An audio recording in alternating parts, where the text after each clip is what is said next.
Hello, thanks for joining me, astrologer Patrick Arundell, for your astrological overview for week commencing the 27th of February.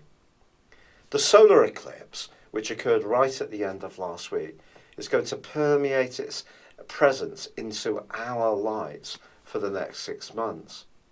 But this week, with the Sun continuing its union with the planet of sensitivity, Neptune, right through to the end of the week, the very principles that this solar eclipse is going to be promoting are going to be even more vivid. Anything to do with healing, personal development, spirituality in all its different forms, becoming much more attuned to our artistic talents, anything to do with photography or film or music, are all going to be enriched to an incredible degree.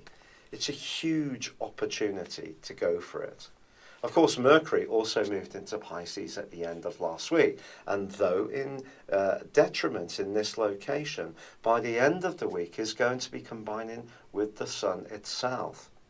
Usually, when the Sun and Mercury combine, it can create the potential for real genius.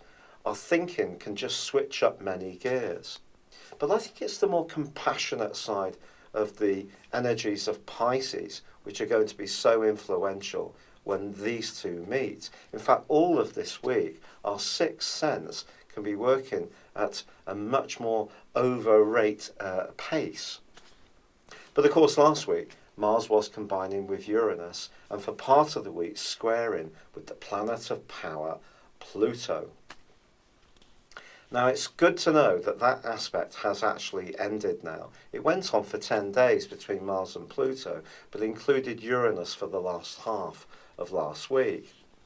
And it's good to know because I think some of the politics that generated can just disappear into the ether. Mars alongside Uranus in Aries is a very free, radical influence.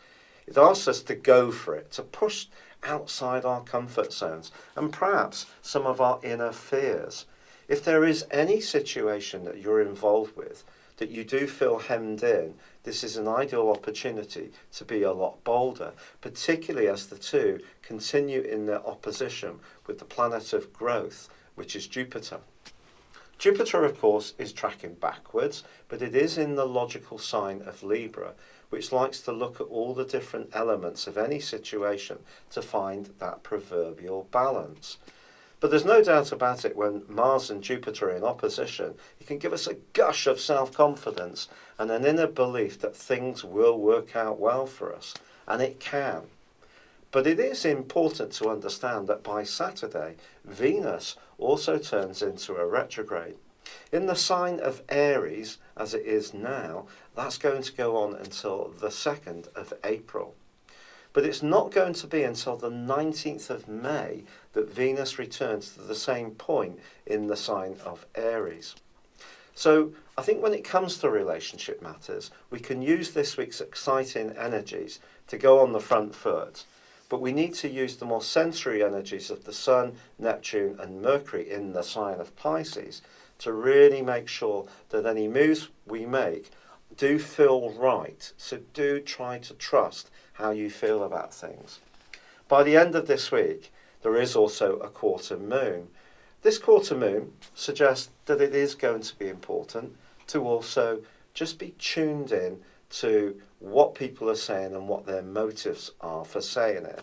Could be a little bit of gossip doing the rounds, and if something feels a bit awkward, then keep those astral cards close to your chest. But with Mars and Uranus also forging a great link to Saturn this week, if you do have some progressive ideas, innovative ways of looking at life, or just want to be much more go-getting, there's every chance if you are, the best of these can stand the test of time. It's been a real pleasure being with you. Thank you for joining me. Good luck, and goodbye for now.